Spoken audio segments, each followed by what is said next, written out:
¿Qué tal? Buen día. Mi nombre es Abraham Nuños, terapeuta clínico. El día de hoy en el programa de Mentes. No tengo un título, quería llegar como con un título establecido, decir, se va a hablar de esto. Más que nada es un tema que se va a ir desarrollando poco a poco en el transcurso de este segmento. Habla de varios temas y de cómo todos estos temas tienen una conclusión o digamos cómo todos estos temas tienen una similitud y terminan aterrizándose en el mismo lugar, ¿no?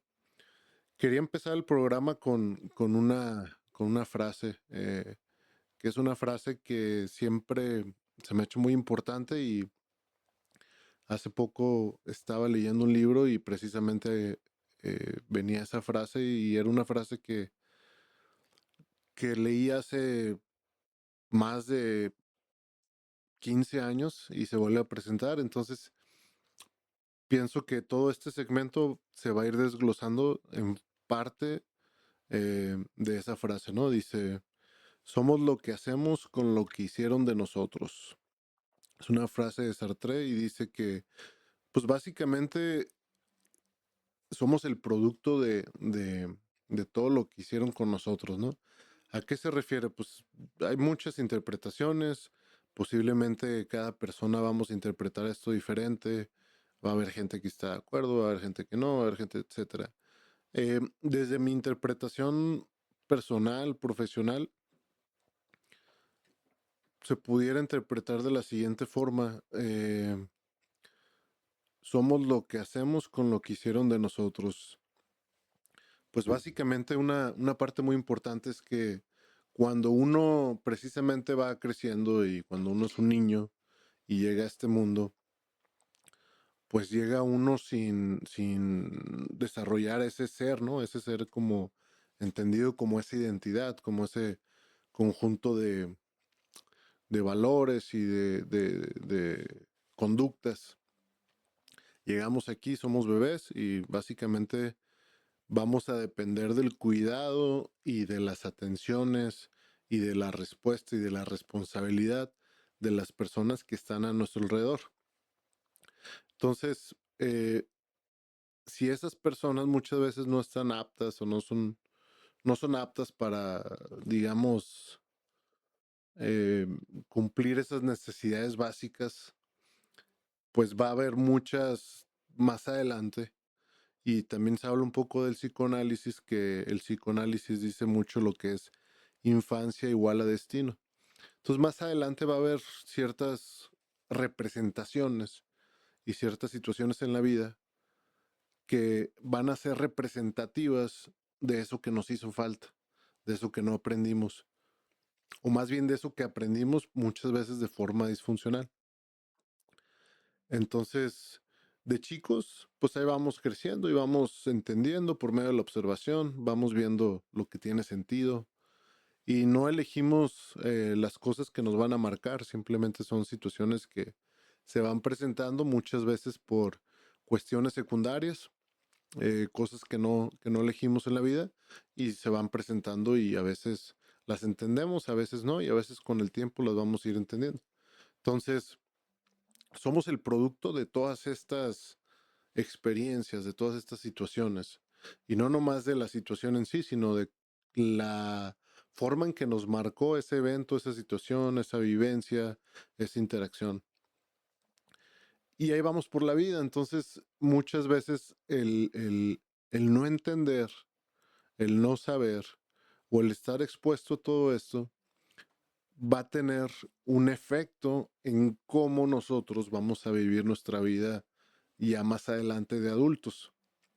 Entonces, digamos que vamos muchas veces de chicos, pues no tiene uno expectativas, ¿no? O sea, mucho de lo que se ve cuando uno es chico es más que nada esas interacciones, pues un pequeño, un niño busca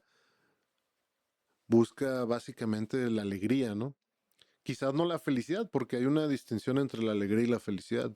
La alegría es una emoción momentánea, ¿no? Estoy alegre porque jugué con mis amigos. estoy feliz, ya la felicidad lo entendemos como algo ya más profundo y más establecido y más significativo. Pero digamos que el niño lo ves buscando esa alegría en los momentos y en todo. Entonces muchas veces no va a entender muchas situaciones y conforme el paso de los tiempos, pues uno se convierte en un adulto, ¿no? Y ahí es donde vamos entendiendo las cosas a veces o a veces no queriéndolas entender y somos el producto de todo eso que hicieron con nosotros. Ahora, no es algo, tampoco hay que entender esto como que es absoluto y definitivo y minimiza la capacidad del ser humano para salir adelante, ¿no?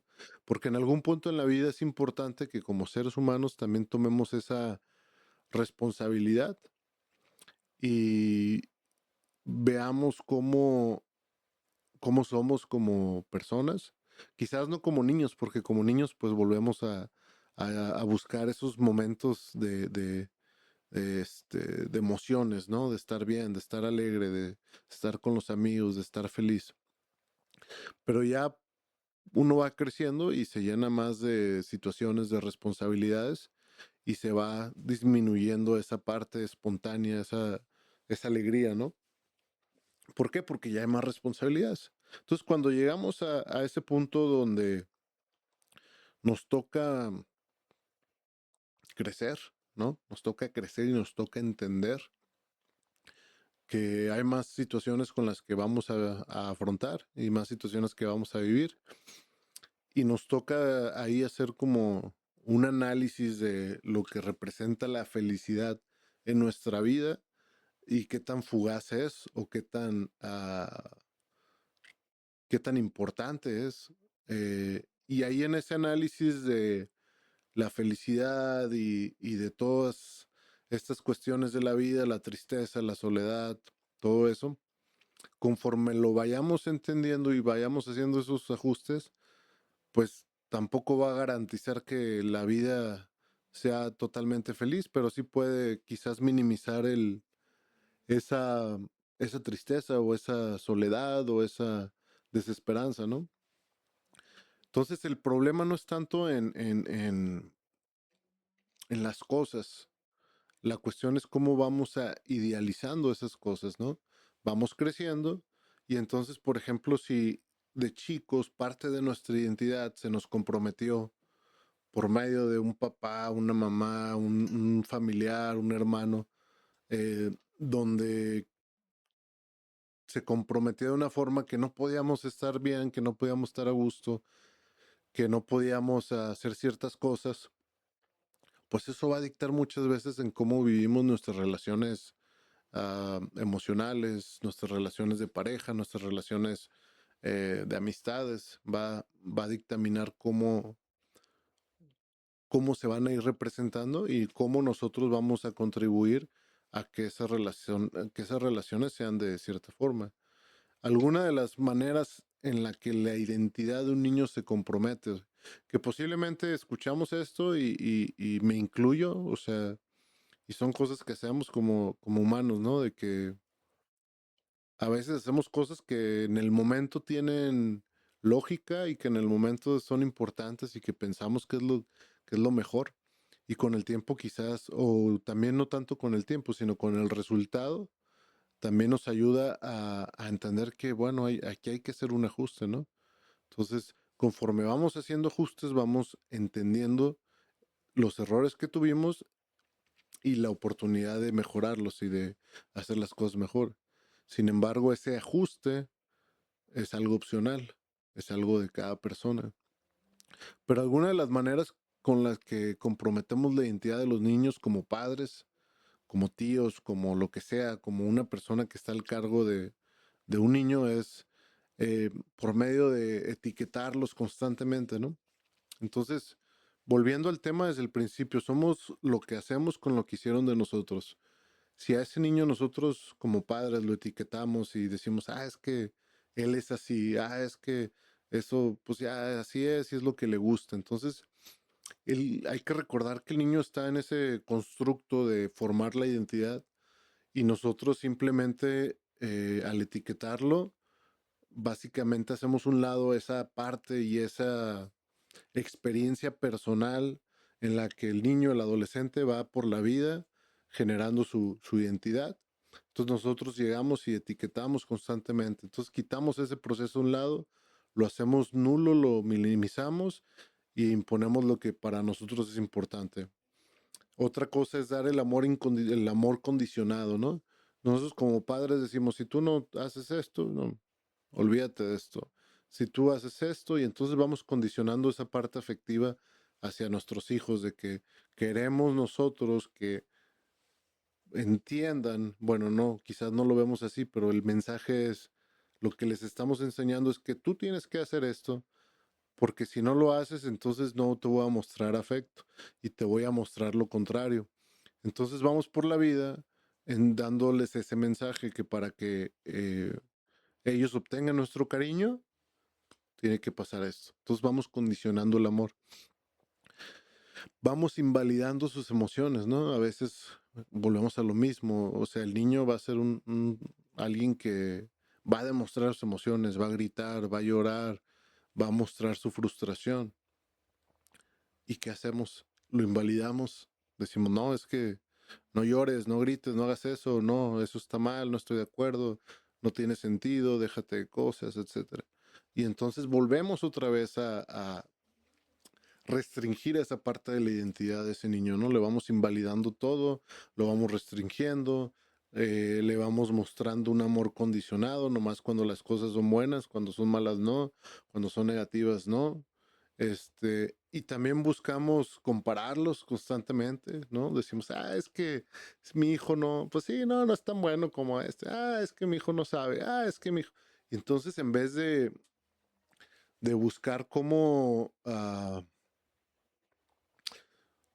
validar esa parte de ese esfuerzo, buscamos cómo restarle importancia a lo que hace, ¿no?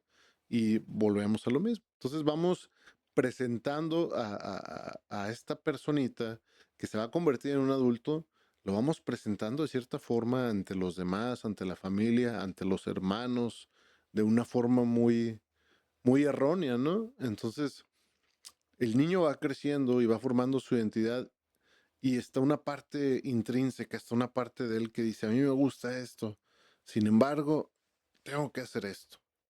Sin embargo, entonces empieza una disociación entre lo que quieres y lo que te presentan y lo que te dicen que es. Y entonces le resta esa autonomía, ¿no? A ese niño. Y va creando un constructo basado en lo que hicieron los demás de ese niño, de esa persona. Entonces, viene también la comparación entre hermanos, amigos, etcétera, entre los demás. Buscamos compararlos. Buscamos un control excesivo, controlar excesivamente lo que hacen, lo que dicen, por qué lo hacen.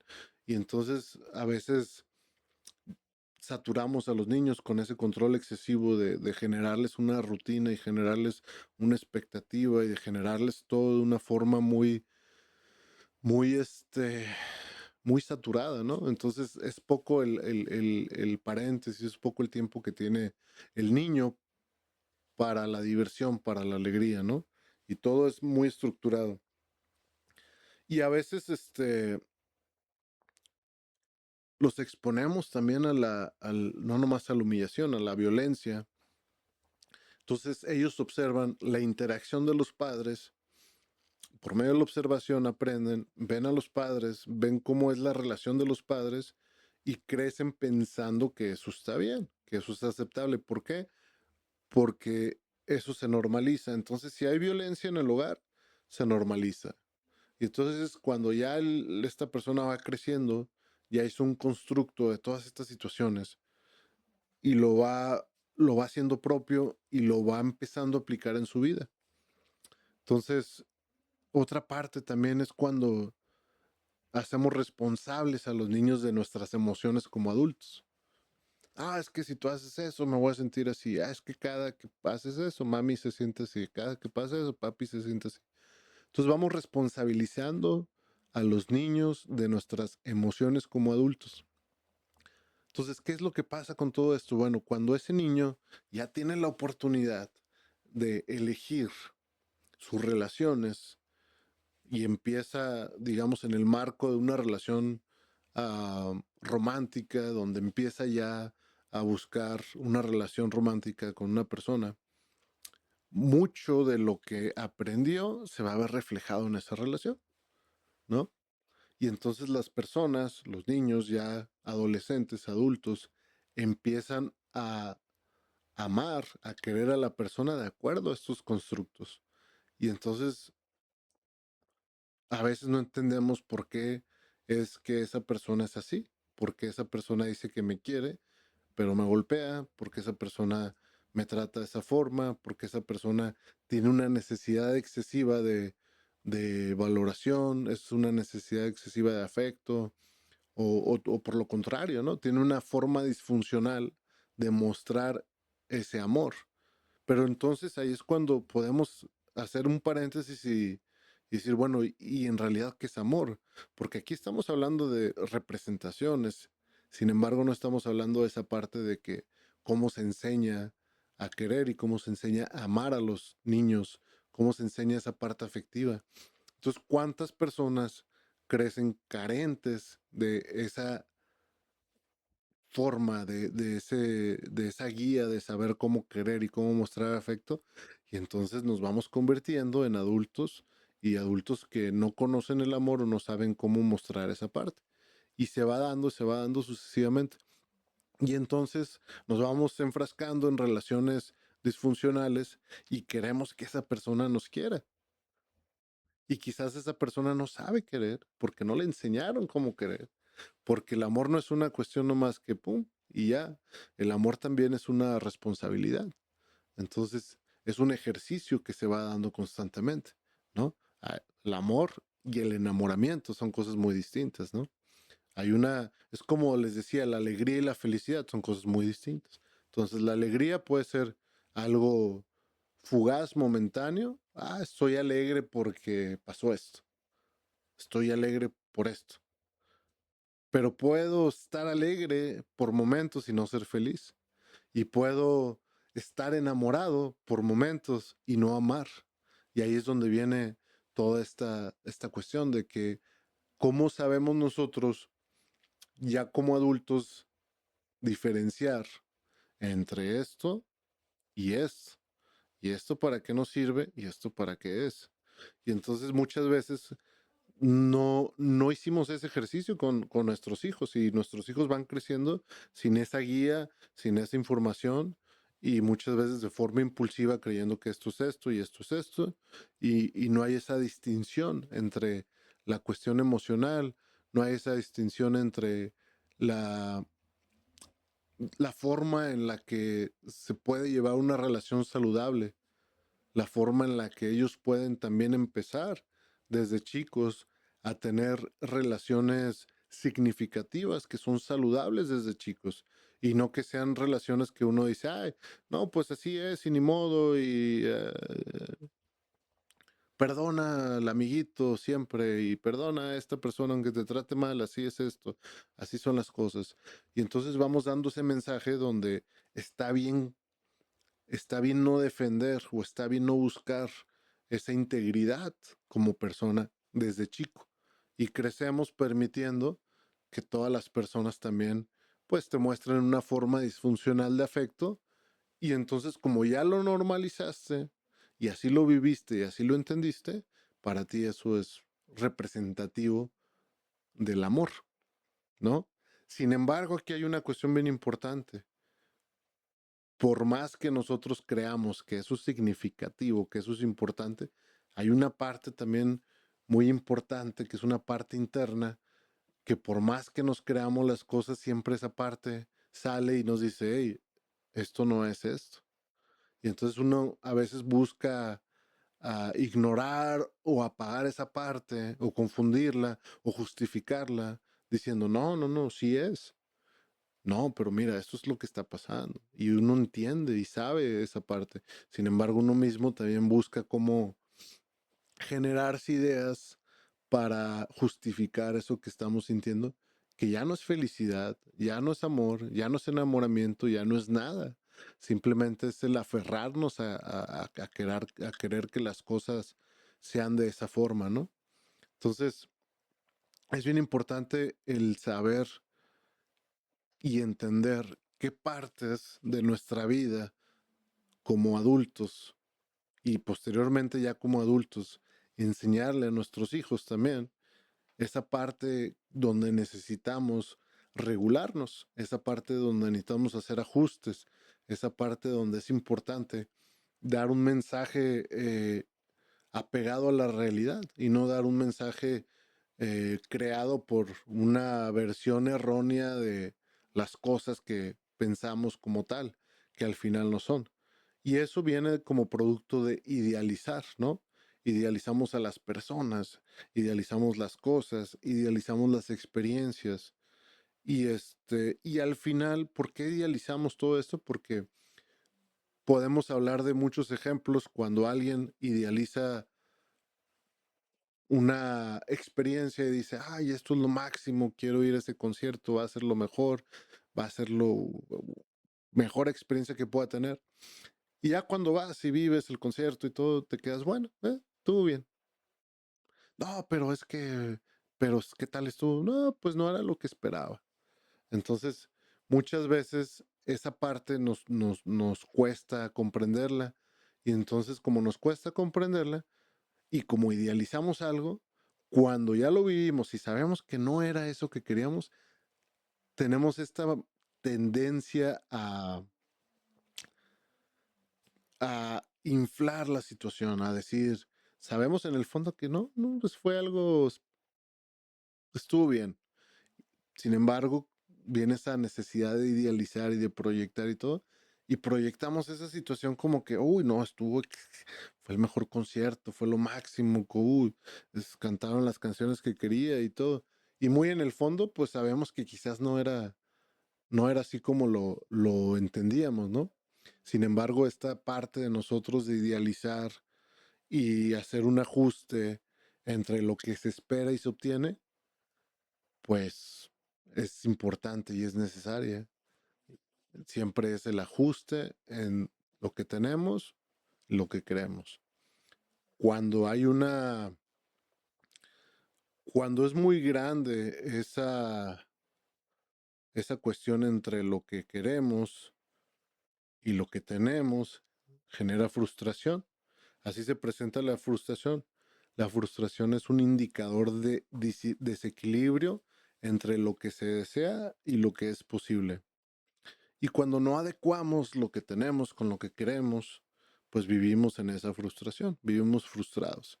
Lo mismo pasa con todo en la vida, ¿no? Las experiencias, idealizamos personas y entonces cuando esa persona que la pusimos aquí, en realidad nos damos cuenta que no está ahí, buscamos cómo justificar el por qué no está ahí, ¿no? Buscamos o sea, ya idealizamos a la persona y buscamos cómo cerrar eso entre que no sea tan amplio el margen entre lo que queremos y lo que tenemos, ¿no? Y son situaciones que también, muchas veces por no entender esa parte, esa cuestión entre esa distancia en lo que tenemos y lo que queremos, que va a generar frustración, muchas veces depositamos esa felicidad o ese concepto de felicidad en el futuro, ¿no? Para ignorar un poquito lo que se vive en el presente. Entonces vamos cambiando, ¿no? Ponemos la felicidad primero en el pasado y es cuando idealizamos algo que hicimos anteriormente y pensábamos que era algo que fue lo máximo. Entonces lo traemos al recuerdo y por medio del recuerdo queremos vivir ese pequeño momento de felicidad y nos damos cuenta que ya no es lo mismo. Pasa lo mismo con las relaciones. A veces las personas que terminan una relación y deciden volver de nuevo, ya no es lo mismo, porque ya están viviendo de esa idealización que se tenía de lo que fue antes. Y entonces lo quieren traer al presente y ya no funciona igual.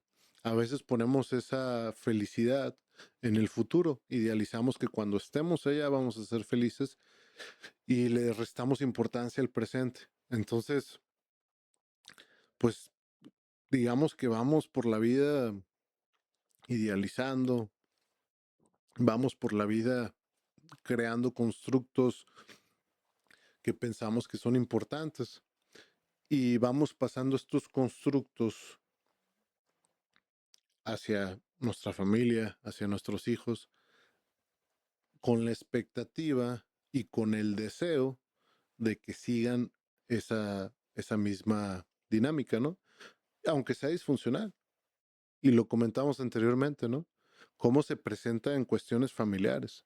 A veces la familia es disfuncional, pero creemos que tenemos que seguir, idealizamos la familia porque la familia es algo súper importante. Y entonces esta es mi familia y esto es lo que tengo. Entonces la idealizo, que es lo más importante, y les estoy pasando el mensaje a mi familia de seguir idealizando a esta familia. Aunque muchas veces uno sabe que es una dinámica disfuncional y sabe que ese momento familiar no va a ser agradable para nadie. Sin embargo, partiendo de este constructo, invitas a tu familia y a todos a pasar un tiempo desagradable, sabiendo que es desagradable, pero bajo la creencia de que es necesario y es importante. Entonces ahí es bien importante, como personas, como padres, como pareja, como todo, identificar esos constructos que tenemos y cómo estos están afectando a los demás, a nuestra familia, a nuestro núcleo familiar, y también cuál es el mensaje que le estamos dando a nuestros hijos de las cosas que tienen que normalizar, aceptar, creer y vivir, aunque sean disfuncionales. Y muchas veces confundimos el dejarlos crecer y el dejar que formen esa identidad con el libertinaje, con la falta de guía. Y es muy diferente, o sea, uno puede promover esa autonomía en sus hijos de una forma que también está pendiente y está alerta, sin tratar de corromper o de imponer en ese proceso de identidad personal, porque van a ser el producto de muchas otras cosas en un futuro. Entonces, cada uno de nosotros nos va a tocar ver eso y nos va a tocar vivir eso, y esto es solo una parte de todo lo que influye cuando finalmente una persona se convierte en un ser, en un adulto, en algo más.